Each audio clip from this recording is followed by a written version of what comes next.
Yeah, and So, I was just going to say as well, Jess, it's a ghost gum, which is a local tree, which is all over the Barkly, over this region. Very, very relevant then. Yeah, very, yeah, very relevant. Yeah. Okay, well, let's have a look at the content then. So the generic theory of change, like there are these levels. I mean, so these are the sort of headings, and we'll see the full one in a minute. And so you'll have got used to it. And the reason why, I mean, normally in a theory of change, you sort of will have activities, you have intermediate outcomes. I don't know if you see ones that aren't systems changey, but the normal ones are sort of like activities, into outputs, maybe intermediate outcomes, and then, you know, goals or something like that. So here we've sort of named the levels a bit more. And I think the main breakthroughs when we did this with people were having that enablers of change level was that place-based and complex work, you can't just sort of come up with Lucy will laugh about this, you can't just come up with a whole load of activities and just do them and off you go. It doesn't really work like that, does it? Because you've got to sort of create the glue to make the whole thing, and you've got to create the container for change, if you like. You've got to get ready for it. And there are some results there, and it takes quite a while. So you might as well name those and think about where you're at, what the readiness for change is, and what needs to be worked on. And in the first few years of a systems change or place-based, that may be all the work you're doing, or all the work you need to be doing, right? And so you may as well name it and measure it, and you can see whether you're on track. And it's sort of what happens early on. And then you might see some systemic changes. And so that we name these levels, we offer these levels up to get people to think a little bit differently about change, and it seems to have landed quite well. The little instances of impact, that's a cheeky little level. It probably doesn't need to be there, but we found it so useful that we threw it in there. And it really is just a subset of the top one. But what happens is population level change doesn't happen like, oh, everybody's changed. What happens is that when things start to go well, you get a few instances of change that start to happen, like popcorn popping. You know how popcorn goes pop, pop, pop, and it goes pop, pop, pop, pop, pop, pop, pop, pop. So the idea is like capture those early pops, the pops of popcorn, and capture them and share them, because they tell you that there's possibly it is working. They build momentum. It's sort of really useful. So we throw them in there to remind people that it's not just population level change we're interested in. It's like if there's pockets of change happening, you should try and capture that, because it's so important for building momentum, because it's so hard, this work. It takes years to come off. If you've got a little bit of something working, grab it and celebrate it and share it everywhere. And it might inspire other people to think, well, how did you do that? I want to do that, you know? And so it sort of creates momentum. So that's why that cheeky little extra level is there. But it doesn't technically need to be there. It's not really part of the logic, it's part of the measurement. But people liked it, so it stayed. And this was co-designed, I should say. This framework, this generic framework, was co-designed with about 150 people. So it was, you know, based on what people are working in place-based context in Australia thought was useful. So some of it's not all completely logical or scholarly. It's like based on what people think will work. So the next level, you've seen the full one. So, I mean, at each of these levels, orange, yellow, blue, and green, you can put your own stuff in there. You know, you're not supposed to necessarily just use this one. What the offer really is there to think about these different levels and see if that helps you come to what your theory of change is. But really, at the end of the day, a theory of change should be tailored. And I suppose when I first put this together, I was a bit worried about putting together a generic theory of change, because you don't want to curtail the way people think. You know, it needs to be tailored for your context. Nonetheless, people found this really useful because they didn't really know where to start.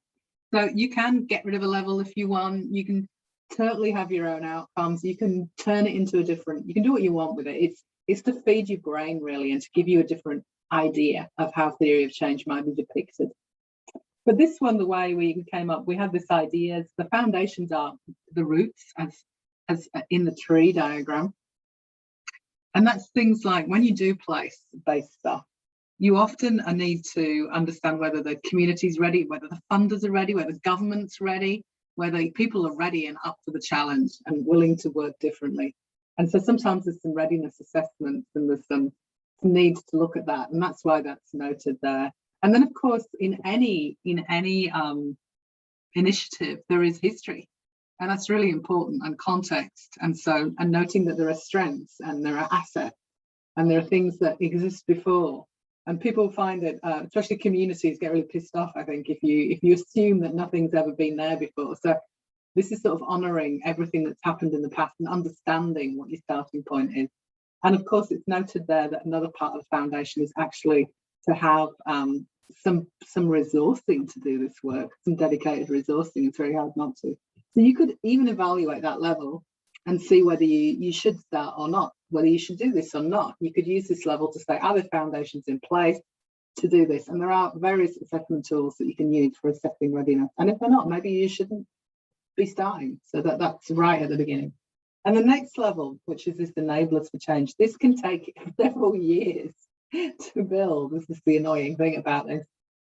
And things here are like your governance, transparent and inclusive governance to guide the whole thing, capacity building of the people involved. And you might start to decide sort of activities that you're going to do, high leverage activities. That's a funny term, I'll explain that in a minute. Multi-sectoral collaboration, if you're trying to do cross-sector work, and learning how to learn together, strategic learning, and really good, authentic, inclusive engagement. So that's what this framework, these people came up with. You can have your own enablers, and collective impact has its own set of enablers. There's collective impact number 1, 2, and 3, and they're all slightly different, but you can use those. So you can, you can choose different frameworks. This is from a group of practitioners in Australia from a number of different place-based initiatives that came up with this. That term high leverage activity, you might be wondering what that means. It's a bit jargony, isn't it? So high leverage activity is comes from collective impact 3, and it means trying to, I guess the idea of systems change and place-based approaches is there are already quite a lot of things funded, like services and activities, and the idea is what could you do to leverage what's already there, to make sort of connect up and join between an activity that makes the whole thing work together better. So it creates, leverages what's already there. So it's something that connects and creates better results out of the existing resources. That's the idea of it. And then you have your systems change level, which is drawn from the waters of systems change. And of course, there's a strong relationship between the enablers. The enablers are supposed to lead to the systems changes. And these are just drawn from the waters of systems change, but you can have your own in there. And they are policy practices, resource flows, relationships, power dynamics, mental models. And all of this systems change then is supposed to enable the existing system and all the services that are already there, and the history and the strengths to produce change and ultimately long-term sustainable change. But there's also little pops that happen first. And they don't all just, one doesn't lead to the other, so to speak. Things, you need to keep working on the enablers all the way through. So it's not, this doesn't do chronology particularly well, theory of change, but it's more about cause and effect. There you go. Hopefully that casts a little bit of new light on that one. I know you've already looked at it. There you've got your waters of systems change that I think you would have gone through in week 1 or 2. So I won't stress that. But I guess the key thing to note is that the further down you go the pyramid, the harder it is to change and more transformational it is. And here you've got, and the bit that I really want to talk to you about is how do you take the generic model, right? This generic model, and how do you use it to create your own model? I think, how do you start using it to implement? And then I'll start talking about challenges of bringing people along. So I'm going to give you the example of Logan Together, because just let me make it clear that in the place-based evaluation toolkit, we created that generic theory of change with people from across Australia, not just Logan, from all different initiatives. And we got this generic one, and then we tested it with one initiative, and that initiative was Logan Together. So we took out the generic theory of change for Logan, and we're like, right then, let's see if we can use this to help you develop your theory of change or clarify, because they already have one, but I guess it's clarifying and getting it out on the table, that theory of change. And we did a bit of an experiment. We had a bit of fun because we let the group decide one of 3 different ways of building it. And so there were, I don't know if this is always what you do, but this was a lot of fun. So one group used 3-dimensional cubes and built a 3-dimensional theory of change. Can you see the cubes made out of boxes? They were, I think there was foam boxes, and they constructed it and they crawled through it. I tell you, they had the most fun. Another group developed it as a tree. We've got the tree there. And the third group did it as a table, a sort of matrix. So they all wanted, and they played around with, for Logan together, what would it be at each level? And then they threw things out that they didn't like, and they just played around with it, really. And so they took this generic model and then they sort of took from it and rewrote it for themselves using their own. They already have a sort of shared measurement framework and outcomes, so they had quite a lot of things in place. So it was a workshop, and they were guided by the facilitators when they had questions and challenges. The facilitators supported them to think through how they might use it or not use it. And, you know, there were parts of the model they didn't like and they didn't want to use, and there were parts they did. And then they looked at the different models. So you can see the tree. That was the original one. It's beautiful, isn't it? Ingrid was there. Do you know Ingrid Burkett? She was leading this. She's such a good artist. She was creating that tree there, and that's how it came out diagrammatically. But you can see the tree. It's basically, it's still the same sort of principle, though, inspired by the generic theory of change, if you like, with the roots being the principles, and the trunk being the enablers, and the branches being the systems change, and the fruit being the instances of impact. I think the population level changes the whole tree, the whole canopy. That was one. And then they also, but there's also another way of translating it, and that is into a theory of change sort of narratives or summary. Sometimes we call it a what-if model. So if we do this, by doing that, this will result in this, eventually this, I'll get to that. So they sort of, and it's really good to have one of these, by the way, have a simplified what, you know, if-then model is what I call this. But it's often you can't, that is sort of almost the best style for communication, but it's not necessarily the one that gives you enough detail to develop a ML framework for. So if you're going to do that, do it at the end and do it for comms. That's a really beautiful one, isn't it? So, but let me just stop. I'm just going to stop sharing and look at you all. But you asked about what happens when people got different views and how you deal with that. And I guess so. Often theory of change is built in a facilitated setting. You build and you contest ideas together, and you explore the different views, and you see if you can find alignment. You see if you get agreement.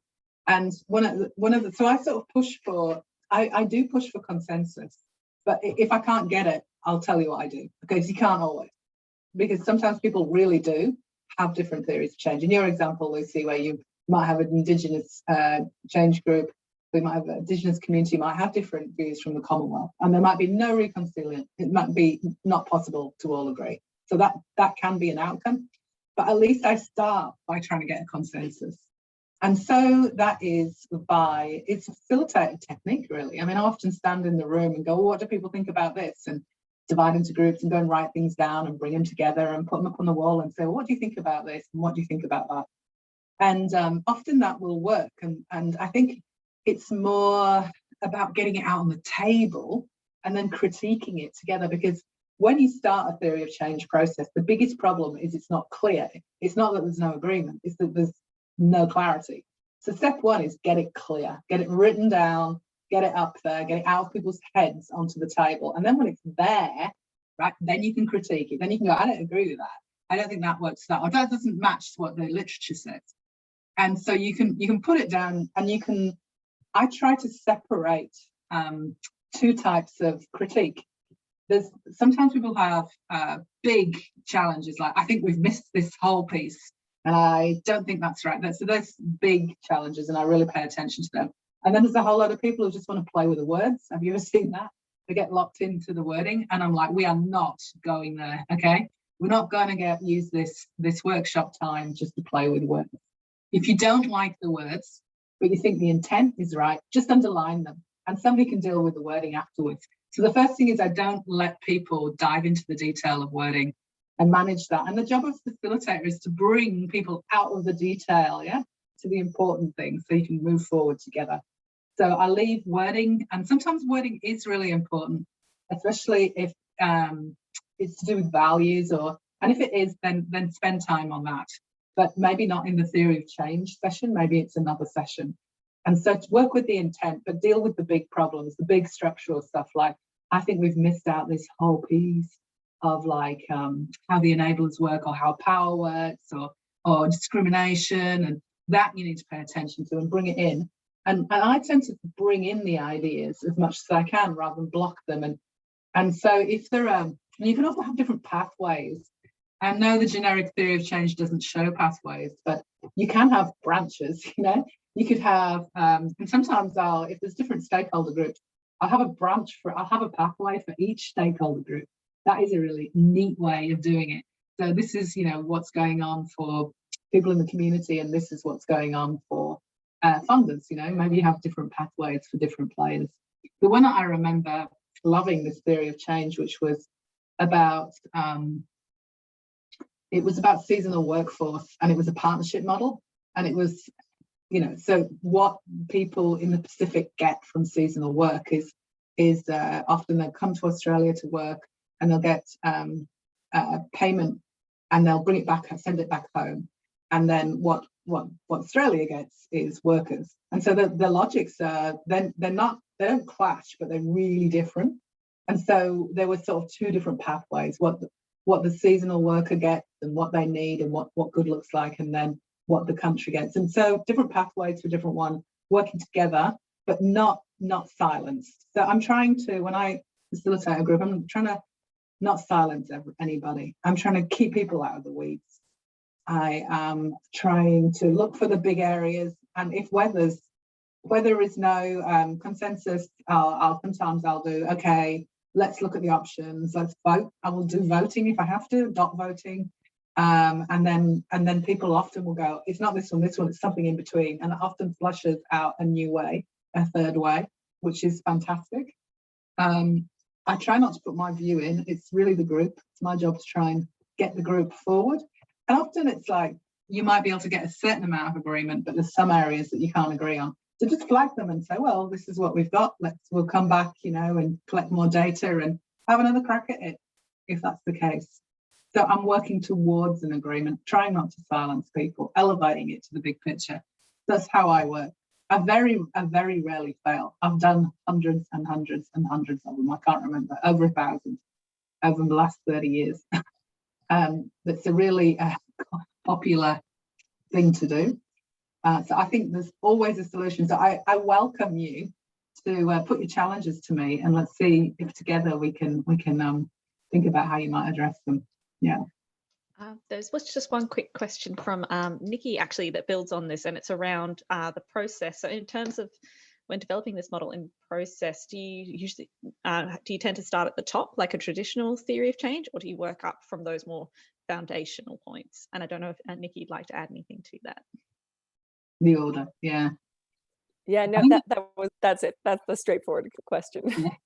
Yeah, it all depends what's already there. So and with the move to online, I must say I have been adopting a different strategy lately. But when it was face-to-face land, so often theory of change, as I've said, isn't always the first thing that you do. You know, often you're doing other things first, like you're in a collective impact or a place-based context. You've probably done quite a lot of discovery work or listening to community needs, or you've probably done quite a lot of work. Maybe you've looked at population level data and tried to understand what's going on. So you might have quite a lot of data and stories to draw on. And so ideally you've already, like, for example, Local Together, they have their really big ticket outcome that they want to see, like all kids thrive by 5.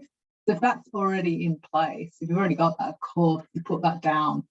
So I guess you put down what's already been agreed. You must always try and honour what's already there. I'll put it on the wall around the rooms, and I'll draw that into to how it starts. So I'll put that, if there's already an agreement about what the shared agenda outcome is, I'll stick that up on the wall. If people are already doing stuff they're already doing stuff, if activities are already going, then I stick them on the bottom. And so I sort of generally don't walk in with nothing. I walk in often with a top and a bottom, some things from a top and bottom. Then the next step is to start to clarify it all. And I do start at the top at that point. Yeah. Often I prefer to start at the top and work down. It's more strategic to do that because you're starting with the what before the how is the general principle of any strategy. Start with what you want to achieve and then think about how, what's the right way of doing it, because you can change your activity in order to do that.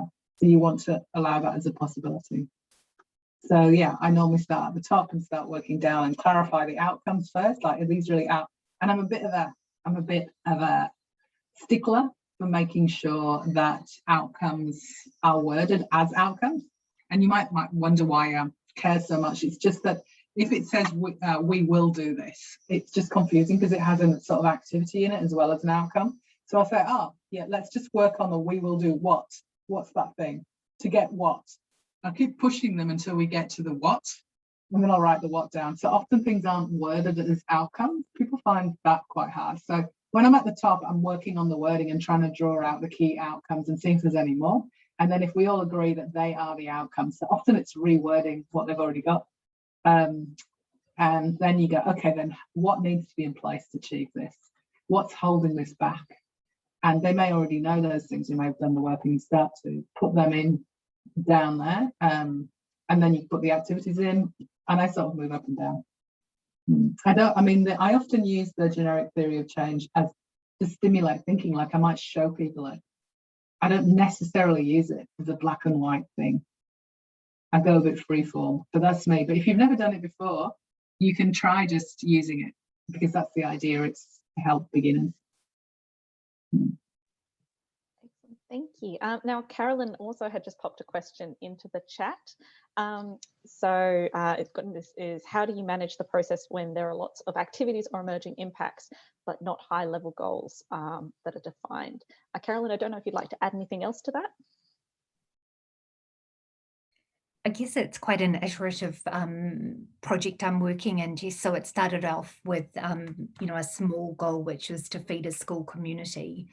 And that has then kind of rolled on to feeding, wider community, bigger food security issues. So I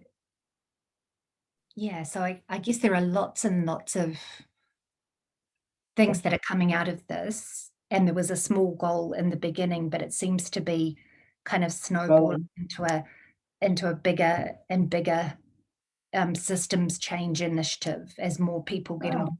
But no one thought about what we were doing at the beginning. That's a nice place to be. It's often so the opposite. There's a little exercise that I love to do, and it's so simple. I just sort of like get everybody to say, okay, let's think of the future. Let's go 5 years from now. What would success look like? Don't worry about whether it's in scope or not.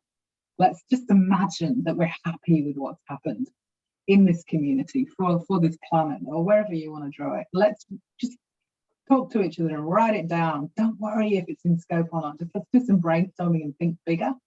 Mm-hmm. And then I use that as a bit of a canvas to draw from and look for the outcomes in there. And I say, well, are any of these outcomes, do we want to name them that we're contributing to these in some way? And I might bring them across. But if I were you, I'd do a bit of visioning at this point.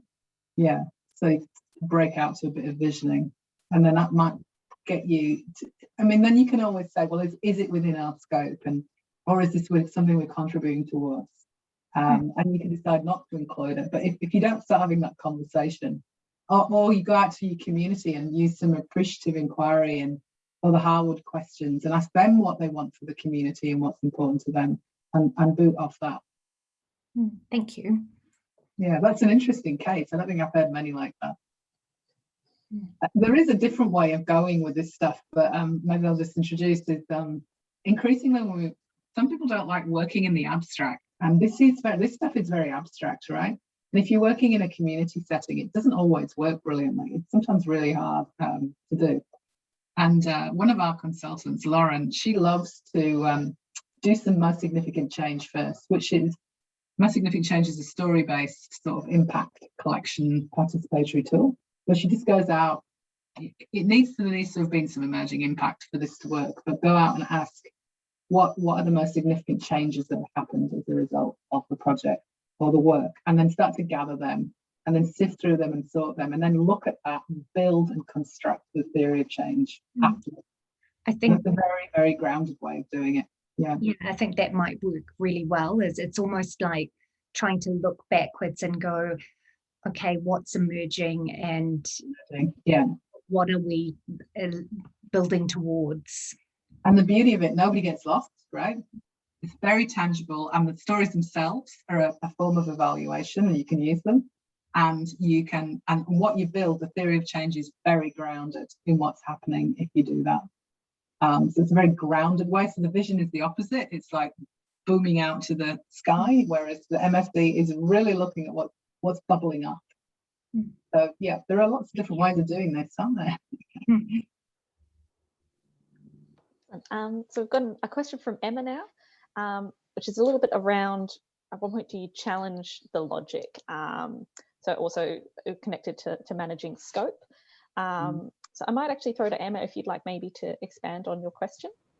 Yeah, I think you've sort of partially answered it with answering Carolyn's question, actually, because yeah, that's sort of what I was thinking in terms of these approaches are so broad, and obviously it's systems change, and so in a way everything is all connected. And at what point do you think about challenging the logic and seeing whether those things do actually connect to one another, in bearing in mind that you might have some people around the table who you really want to be sensitive, that they've, this is maybe the first time that they're being involved in this kind of thing, so you don't want to block, as you say, but then also making sure that you're doing something that is still feasible and manageable and within scope, I guess. So at what point do you start talking about that? Do you just do the visioning first and then kind of refine, or do you do it as you go? Yeah, I tend to do different things. It really depends on the stage of the program, I think, like whether you're right at the beginning or where you're moving through, but I don't think it's ever too early to challenge. Like to say, is this, I often do this thing where I just read back to people. I say, right, I'm going to read it back. I want you to close your eyes even, or like, just, I'm going to read it back to you. I'm going to read back what you said you do. And I want you to see if it makes sense. Is it plausible? Is there any miracle leaps? And I'll read it back. I don't even have to challenge it. I just read it back to them and they immediately see the problems and start to fix it up. So I start building in this sort of like fix it up as you go right from the beginning as a conceptual model.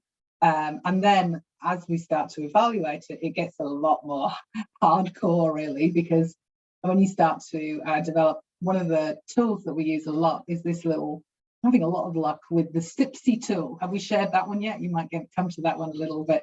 I would put the link in for you. It's on our website.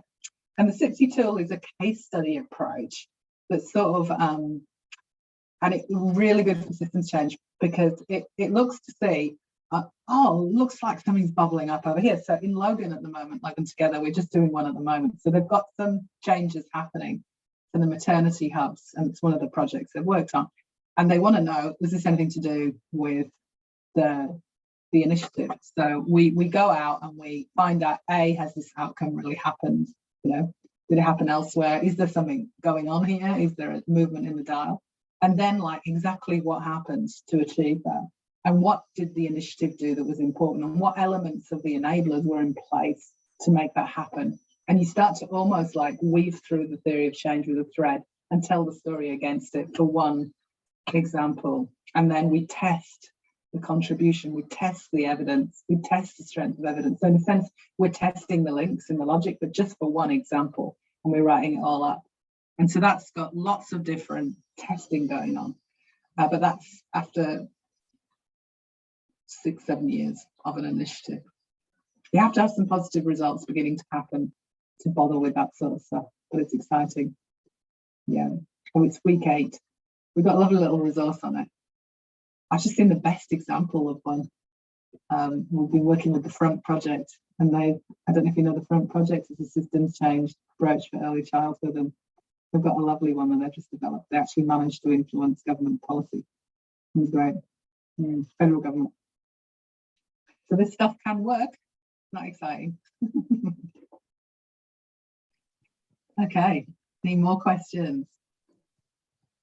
We don't have any in the chat. A bit later. Yeah, and you can verbalize your question. It can be on anything.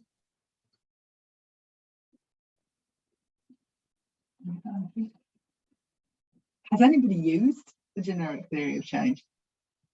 And we tried it in real life. Or are you all new to it? I have a question, Jess. Okay. We've in the community group that we're working in, we've developed these things and we've called them principles. And I'm just wondering whether they're actually enablers. So they're things like creating space for connection. So they're things that we've learnt that work, that seem to work, that are important. What's another one? Growing richer through sharing, so that they mean things to us across all the work we do. And what's another one? Co-designing inclusive systems. So that's about disrupting and trying to change systems. Do you think, are those principles, do you think they're enablers for change? Oh, it's a very good question. Look, we have them into, yes, they sort of are. There's two places to put them. You have a choice, okay? So you'll note in the generic theory of change, we do have some principles at the side, and you can choose to put them up the side. I think enablers are, they are about creating a container for change. They're about creating the capability and the capacity to create systems change. So they are how we create systems change, and there's a bit of cause and effect there. So they're a particular type of principle, but they originally we had them all up the side, if you like, and then we decided to, this is what this model is, and we've integrated some principles into the theory of change. We've seen that principles, those things lead to change. So I think your defining point is, if the principle in question actually leads to systems change, so there's a cause and effect, then put it in the model. If it is more about a philosophy or a mindset that you're just bringing to everything, like your approach, like taking a strengths-based approach, that in itself might not lead to a specific systems change, but it might just be the way you work and your belief about change, taking a positive mindset. And so that could go upside, and like for community by community, like if you're taking a really strong community-led approach, it might not be that specifically leads to some change that you want to name, but it might be really important to your chances of success and your framing, and so that might go up the side.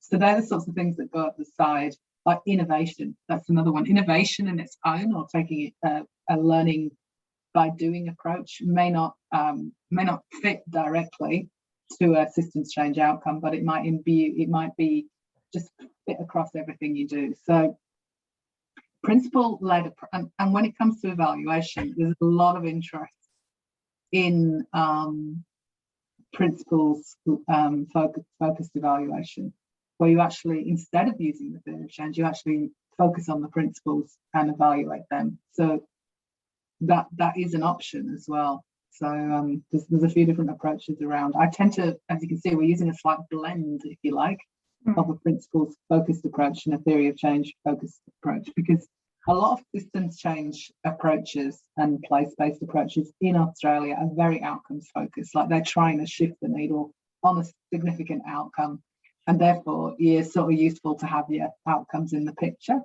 But there are other situations where the principles are really important and maybe the main framing that you're using to evaluate.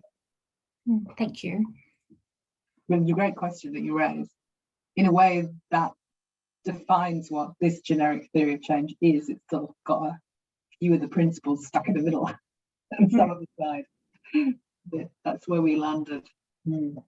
But our choice of where to put them was about, is there cause and effect in them? Or is it like a mindset, like a value, like a business plan has values? I often think, what's the difference in principles and values? I think values are like what's in your heart, and like I think principles are similar, but they're how you behave, what the behavior that you you actually carry out that leads to the change in this case. Yeah, that's how we're distinguishing between them. Okay, so we don't have any questions coming through in the chat, but I'd like to invite, again, just anyone from the floor, if you'd like to verbalize any questions, please do. I'm just going to jump in, Jess. I was wondering if you could give us an example, what you were saying before about when outcomes kind of articulated as an action, like we're going to do something. Could you give us an example of how one of those, and then how you kind of would keep questioning until you get the what? It just sounded really, sound like a good process. So let's say, I think things are often framed a bit out. There's two things going on. One is where people are using language of objectives rather than outcomes. So instead of saying children, trying to think of an outcome, children thrive by 5, they might word it, we will ensure that children thrive by 5. So it's just putting yourself in it. So all you need to do in that case is you chop off the first half of the sentence and use the second part. So you don't need we will. You just, so that's an easy problem to fix. Right, so that'll deal with that one. The second thing that happens is people find it really hard just to think in terms of outcomes. And so they tend to think in output or like activities. So they sort of say, instead of talking about, they might say, we'll engage more people, or we will build a skateboard park, or we I'm thinking, I can't get off your examples, Lucy. I know the original devil and all the activities in there. And I suppose, like, well, why are you, what I'd question is, but why are we doing that? And what do we get if we do that? And just try and get them to the next level. Okay, so it's like the 5 whys, why? You just keep pushing away until you get to a point where you think you're getting to the destination. I'll tell people, yeah, we're on a train journey and I want to know where that train goes. I'm not, the journey's important, but I want to know where are we getting off? So I use the analogy of a train journey, and I keep saying, why are you doing that? What is the result that you're hoping to see? If it was really good, what would you get? I use this term, what would success look like? A lot. And I find that a simple way of trying to flush out outcomes and let people talk. Don't force them to talk in outcomes. Let them talk naturally about what success would look like, and then piece across that and pull out the outcomes. As a facilitator, you can go, oh, look, there's an outcome there and an outcome here. And so you can help them draw it out. Yeah, you yourselves as facilitators will need a really strong grip on what is an outcome. And you do have different levels of outcomes. It's basically changes, isn't it? Yeah. Excellent. So next we have a question from Stephanie about, could you explain a bit more what you mean by principles approach? And so I don't know, Stephanie, if you'd like to add anything. No? Okay. Yeah. Principles focused evaluation. It's all the rage, actually. There's a book on the topic if you're interested in this. So Michael Quinn Patton has produced a book called Principles Focused Evaluation. So when I'm talking about that, I'm talking about this new sort of, and it was only released 2 years ago. So there's this idea that instead of using a theory of change to as a framework for evaluation and measurement, you can try something different. And so it's a different construct altogether. So it almost like says, let's push the theory of change to one side for a minute. And they say maybe what we, instead of evaluate theory of change, we can use what's called a set of effectiveness principles, and a particular type of principles. And you spend quite, like in a theory of change, you spend quite a lot of time working out exactly what your principles are. But in this book, the principles are the idea that you'll work in a certain way and it will get you an outcome. And it's like, it's a very journey-oriented style of programming. So the idea is it's the way we show up and the way we work that will lead to the outcome. I'll try and give you, that sounds very vague, doesn't it? I'll give you an example. So the example that Michael Quinn Patton uses a lot, and I went to a workshop that he ran on this topic, and the case studies he was using were about a homeless an organisation that worked on homelessness, and they'd often taken the view of housing first. But they were realising that some of their clients were falling through the cracks, and so they developed a set of principles around what their model was, or their style of working when things worked really well. And the sort of principles they had were zero, harm minimization as opposed to zero tolerance. There's often a corollary to it, so it's like, in our organisation, we'll take a few risks as long as it works for that person. And an almost journey orientation. So they came up with these principles, and then they evaluated whether they showed up, and then they evaluated what happened when they showed up.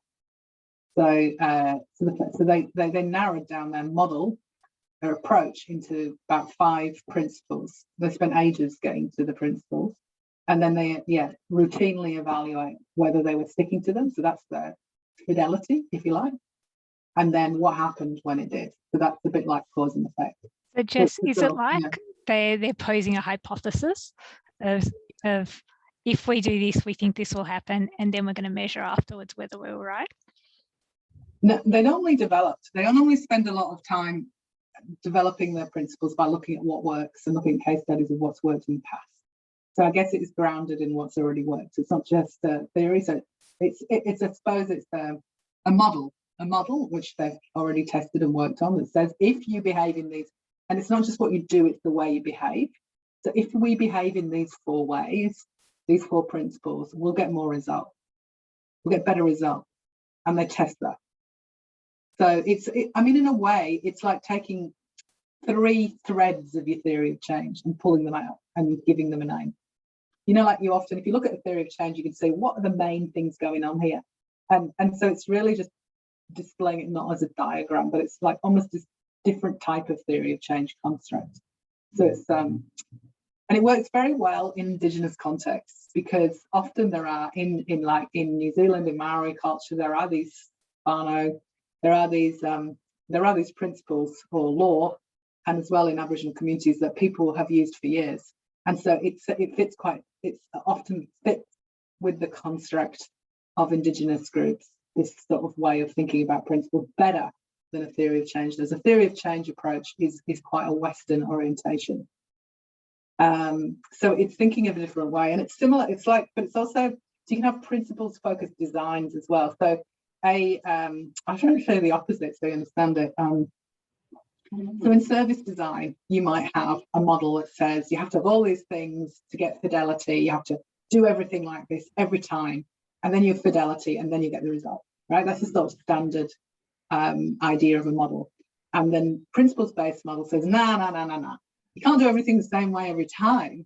You've got to follow the principles and adapt them to the context. So instead of saying using 1 teaspoon of salt, you say season to taste. So that's the difference between a formula and a principle. So the principle is season to taste. So it's like guidance about using salt for that meal rather than a prescriptive approach. And so there's this idea that if you can get to these magic principles, which take a lot of work, just like a theory of change does, to land ones that are meaningful, that really describe what you're doing, and and it proves that when these things are at play, you get more results. So it's a sort of movement away from a sort of prescriptive idea of how programming works. Yes, it sounds like it's trying to bring behaviours into the whole system, and you know, people in my experience wonder why evidence-based programs, for example, in schools don't work, and they sort of think if they just roll it out, whoever's there is going to do it. But usually the people are so different when their behaviours come into it that they don't work for that reason. And it sounds like it's a good way of trying to appreciate that a program is a program anywhere, despite who's implementing it, whereas it's completely variable often. That's right. And this principles-based approach is a reaction to evidence-based planning. It's saying we don't necessarily like this movement towards evidence-based programs where you have to follow all these things exactly. because what we see is it depends on the people, it depends on the context, it depends what's happened before, and we reject it, and we think there's something better. And the better idea is to work out what the bones of the thing are, and then how to apply them sensibly in that context. And does it bring behaviour science into it as well? It's sort of a rejection of behaviour science to a degree. Yeah, it's much more. I think it came out of working with Indigenous settings, actually, or First Nation settings. It's more connected to values and humans and what, you know, relational sort of approaches, and then when you get these set of principles really clear, you recruit against it as well. So you bring people in who have aptitudes in that way, and you constantly monitor whether you're on track, and you send little people notes. Oh, you lived your value today, or we didn't really live our value. We didn't live this principle today. You know, and they use it all the time to keep themselves on track, but not constrained. So it's a bit of a new paradigm, really, in programming. I think it's actually Michael Quinn Patton developed it for evaluation, but I think it's just as profound for design as it is for evaluation. It's sort of, so that this model that we've done, place-based, we haven't gone all the way into principles focused. We've gone halfway because we sort of stuck the principles inside the theory of change, and that seemed to suit. We were trying to find a compromise that made everybody happy, but there is this movement, and for some people, I'm doing a very strong principles-focused evaluation at the moment with Our Town, which is a community-led mental health initiative in South Australia across there are 4 pilot towns, and then there's a network of towns, and we've got 4 principles, and do you want to know what they are? So they are community-led, they're mentally safe practice, seeing the bigger picture, and learning your way through change. And they were co-developed, those principles, and we use them every meeting. We check in, we evaluate against them, we write evaluation reports against them, we talk about them all the time. When we're reviewing things, we decide whether we've met them. We worry about them. They're like what we talk about, and they're like anchors that anchor us to the approach we're trying to take. Because it's pretty wild, because everybody's doing their own designs, but those 4 things, constant. Yeah. And there is a theory of change as well, but it's not used anywhere near as much as the principles. It keeps changing, the theory of change, but the principles stay the same.